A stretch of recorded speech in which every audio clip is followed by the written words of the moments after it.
What's up, everybody? Missing Lynx here, and I wanted to talk about the heaviest subs, which I have a video on it from before, but I wanted to do some more like technical test kind of things on what actually creates the heaviest subs. And so there's going to be two parts of this. Is one, checking out the meters, but I also want you to make sure your subs are cranked and that you actually can feel your room shaking if you can, if that's available to you, but at least have something with some sub-bass response. But if not, you'll be able to see the meters at least. So let's talk about this. So in my previous video, I kind of talked about how this is, my favorite kind of shape approximately. It doesn't have to be that squared out, but you can see the shape down here. You can see this is a sine wave going into this Waveshaper. And that provide the best basis for a sub, and you can modify it from there. But not a sine wave. That sine waves are actually considerably less powerful, and that its square waves are theoretically the most powerful, but I don't like the way that square waves sound. So we're going to go through all of that. But if we just had a sine wave, I want you to notice the sub frequency. Right? We're peaking at 0. So we're peaking at 0. If I turn on this Waveshaper and I bring this out, you'll notice still peaking at 0. Now you'll see the RMS is positive. Right here, we can, if I bring this down, you'll be able to see the little peak dot. Right, the peak dot's right at the you know how Ableton works is it's got like the light green and the dark green. Well, the light green, which is the RMS, is above the arrow, but the little line there that measures the peak is right at the arrow. And even this peak meter, it says it's right at -6. I'm going to go back up to 0. So the RMS is actually higher, and then when we just have a regular sine wave, the actual sub is on the spectrum is going right around 0, but actually when we have the Waveshaper on, it's higher, right? And if we go up to a square kind of thing, it's even a little bit higher, but I don't like that buzz. And you'll notice that there's very little difference between mostly a square and like fully a square. Let's go to Serum really quick, because I also want to talk about phase, and Serum lets us mess with the phase of the harmonics. So first off, to do this test, I actually was doing this test wrong and drawing some wrong conclusions a little while ago, or sort of wrong conclusions, not completely wrong, but I found out that Serum does something. So what I first did is I was like, oh, let's change the phase. So these are the amplitudes of all the harmonics, and this is the phase. So we have this, I'm going to pop this guy up here, but you'll notice that we're not, we're peaking at 0, but we're not even getting up there. And so it's like, oh, that's not very good. But if you look at the oscilloscope, you'll see that we're actually only getting up to like 75%. And then there's these little squiggle guys. If you know anything about square waves, they need an infinite number of harmonics to be a perfect square. And if you don't, you've got, which you never do, you've got these little squiggle guys up there. Right, and these little squiggle guys will are actually going up to 100%, which is this 0, or in this case, -0.04. And if you do pop these up and you change the phase, all of a sudden now we're actually peaking at not even -4, right? And it's because if we actually click this button again to have it throw the harmonics up, you'll notice that all of those just drop down, right? So you can see that again. Right, if we just have a regular square, right, and we change the third harmonics phase, right, it messes up this line. It definitely messes up the sub compared to how hard it was before, but it actually brought down the harmonic of everything because it peaks higher. And so what we need to do to actually test this is let's grab a square wave that isn't so high, right, and just for the sake of it, let's add 12 decibels again here. And so we're back up to 0 approximately, right? Still not 0 in terms of this oscilloscope, and we'll fix that with a clipper in a second. But watch what happens is if we change this, well, first let's throw this up here. So now we've got all the harmonics are still in phase, right? They're still 100% phase. And just the amplitudes have gone lower because we're still a square wave, right? We switch this, and what happens is well, now you'll see that when I popped that up there, nothing changed here, right? So there was no renormalization. But the peak of this wave is now going considerably higher. Remember, we were peaking here, and now we're peaking higher. And you can see the same thing. We're actually peaking above 0 now, right? And we could click this normalize button, and that would show us above 0. I'm going to keep it off. So what there is to get out of this is that when we changed phase, we have pretty much the same sound, but it's peaking higher, and so it's not as efficient of a wave. And so one of the kinds of arguments I got, after my last videos, people were like, oh, like, why don't you just look at the spectral content? Phase doesn't matter. Well, phase does matter for peaks, first off. And even though you might not think that phase matters for the timbre, it totally does. So I'm going to have this be the regular square wave. And then we're going to mess up the phase on a bunch of these things, right? And you're going to be able to hear the difference between these waves pretty clearly, right?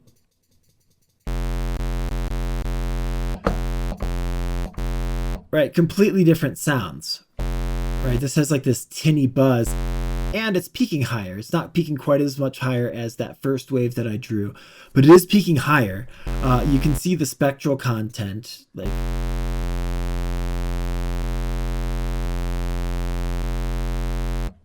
essentially identical, right? I can't really see it. It jiggles when I switch from one to another, which you'd expect because it kind of is going to click as it switches over, but if you look where they end up, it's essentially the same thing, but the wave sounds considerably different. So that's the first thing I wanted to talk about is phase, how it's impacting peak, how it's impacting timbre, even while the spectral content is, essentially identical as far as I can tell, right? Now I want to talk about those little squiggles. So we can get rid of those squiggles, right? If we turn this off, right, so those squiggles, if we turn on this clipper is adding about, I think I only need like 3.8 decibels gain or something, but then it's getting us right up there. And if we look at the peak of the sub, it's actually where we saw it before. And so just something to note about Serum is it's always peaking at 0 properly. If we go over to Opperator and we turn off this clipper, right? So this is just a square wave in Opperator. And you check this, and if I hit this normalize, you'll see it's got those squiggles, and if you check the peak, it's actually peaking at 3. So the top of the square is at 0 in Opperator, but it's got those squiggles which are going up another 3 decibels. So if we clip those off, this is no gain on it. It's just clipping. It's a hard clipper, so it's just clipping those off. We'll peak at 0 again. We'll just have a regular square. Again, you can see the RMS is above 0, even though the peak is at 0. Right, but it's got that nasty buzz that I don't like for subs. But the sub response on this is considerable, right? It's heavier than a sine wave, right? So let's go over here. Now we're starting with this sine wave. And this is what I kind of showed you at the beginning. But here, turn off the Waveshaper. And now you can see our RMS is right at 0 and our peak is at 0. But our sub frequency here is lower, right? And again, as we take the Waveshaper and we move out from, this is just going to leave it a pure sine. And then this is going to start enhancing it. Right, we get like 90% of the way there. Here, let's check this versus this. Right, we get like 95% of the way there without adding those nasty harmonics. And even if this sounds a little bit buzzy, right, to me it gets bad around there.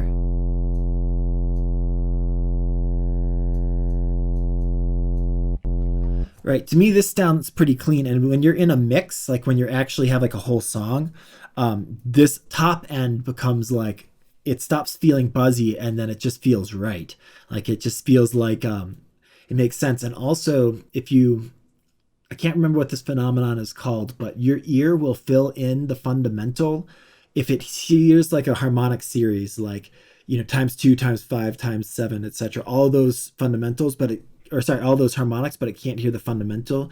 Your ear and your brain rather will fill in the ghost fundamental, right? And there's like videos on this technique. It's like a psychoacoustic kind of illusion that people do.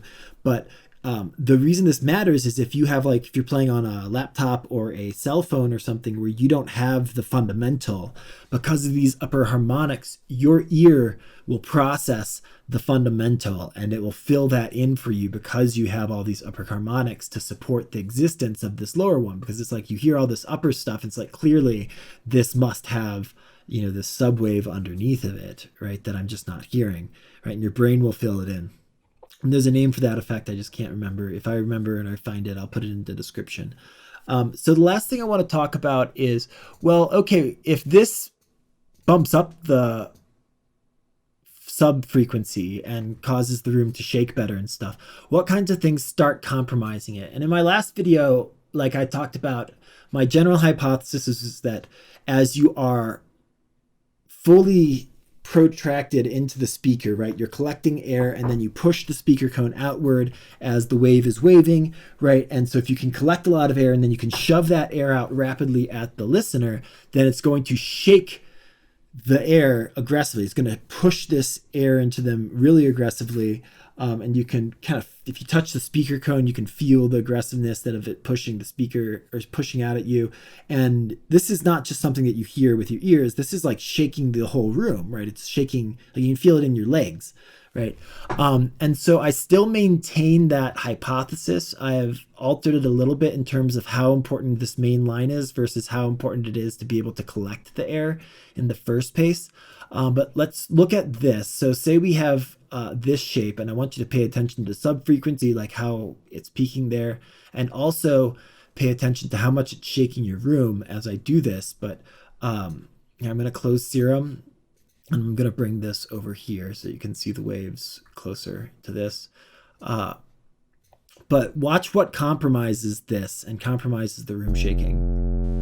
So this compromises it quite a bit. It gets compromised less over here, right? And even less over here, right? And so to me, it still has plenty of time to create a vacuum, suck in the air, and even though it's doubling back, when it finally goes, it's shoving that air out at you and keeping it pushed out so that it pushes all the air, if that makes sense. And so we can add more folds into this, right? And we still got a very powerful wave. Right.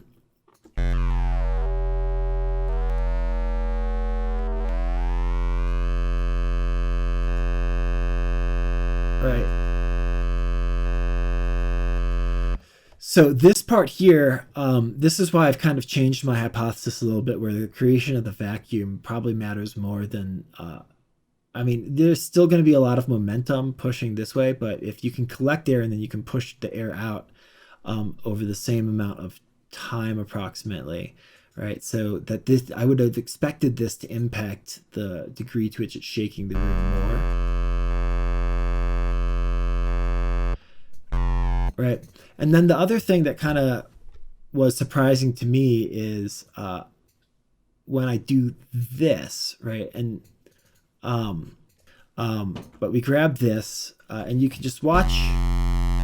This is surprisingly powerful sub, and which makes sense. You've collected a lot of air and you're still pushing it out rapidly, even if there's like a little pause in between.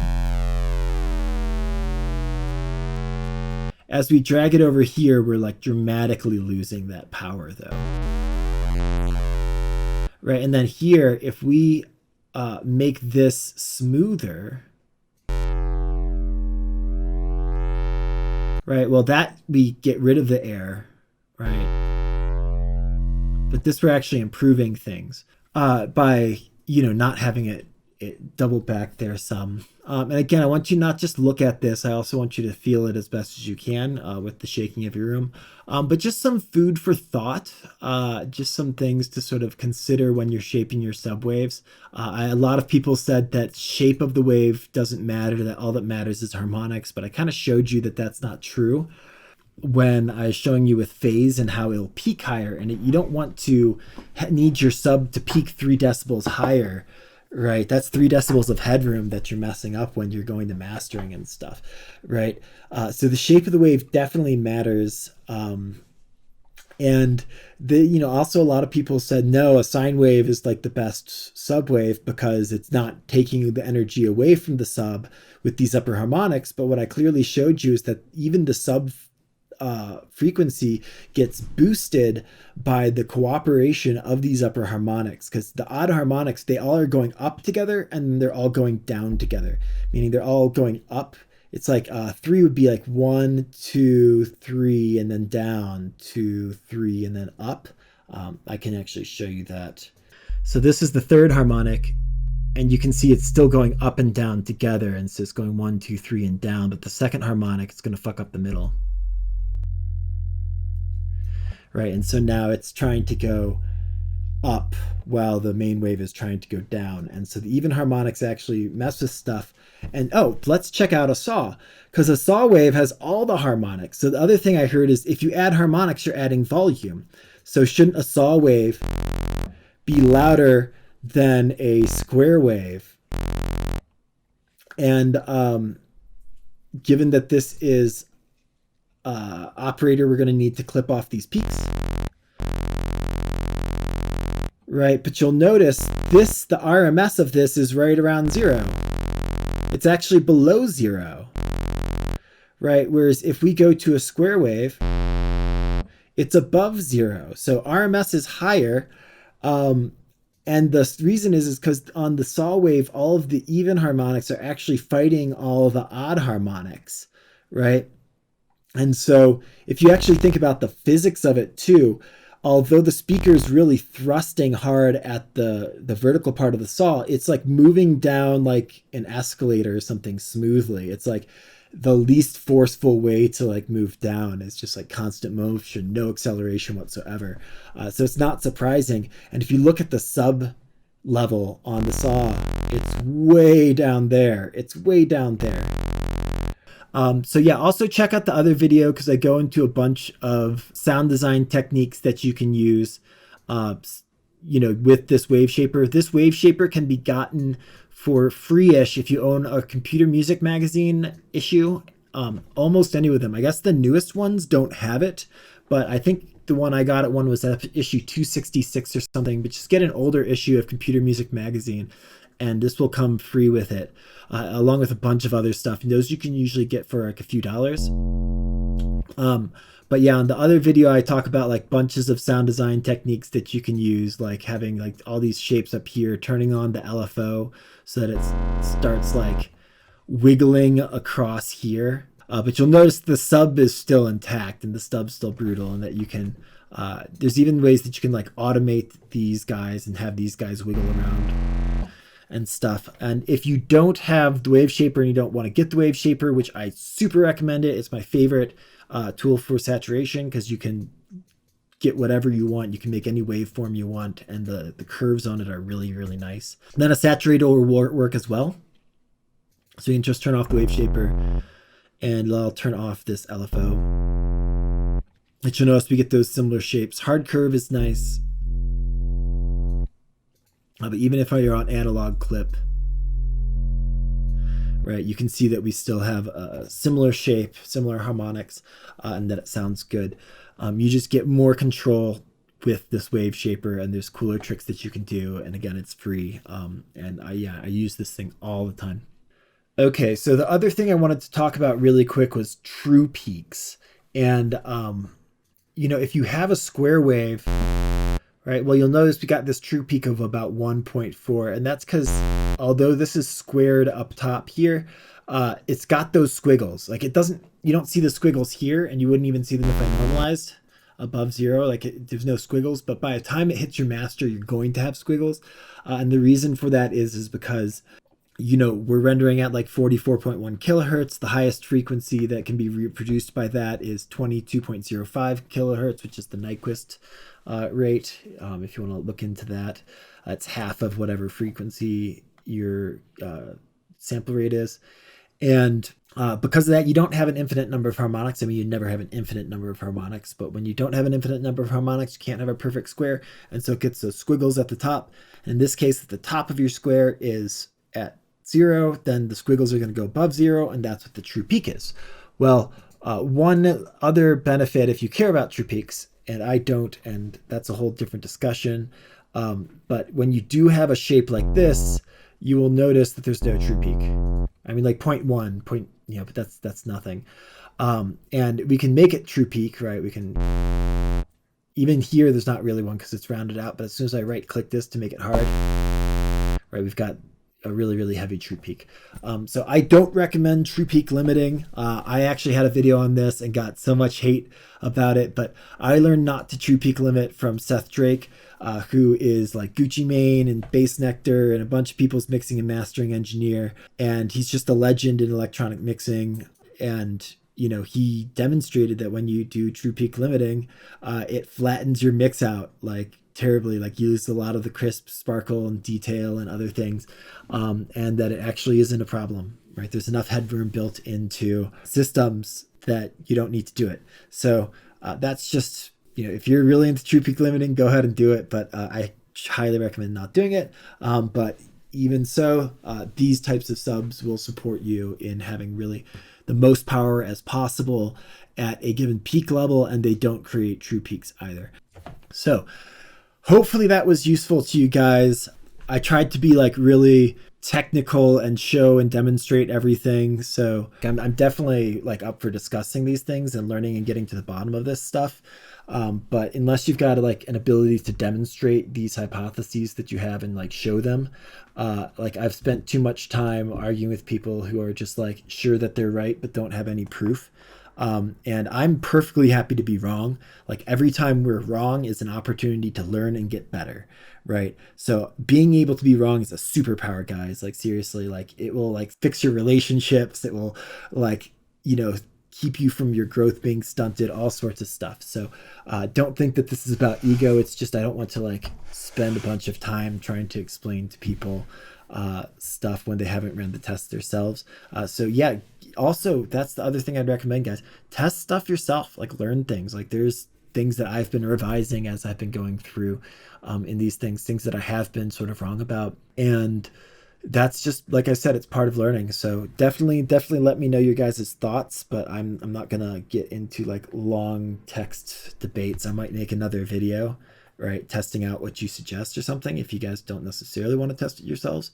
But I suggest, yeah, learning to test things, not just relying on hearsay and what people are like claim is true, and actually go see for yourself, because I guarantee you'll always learn like 3 other things as well along the way when you do those tests. So I love you all very, very much. Again, I'm missing Lynx with Boombox Crush, and you know, hopefully you learned something about your sub bass and how to get really powerful subs with minimizing the peak for your sub levels and everything, and that this will help you guys make better music for the world.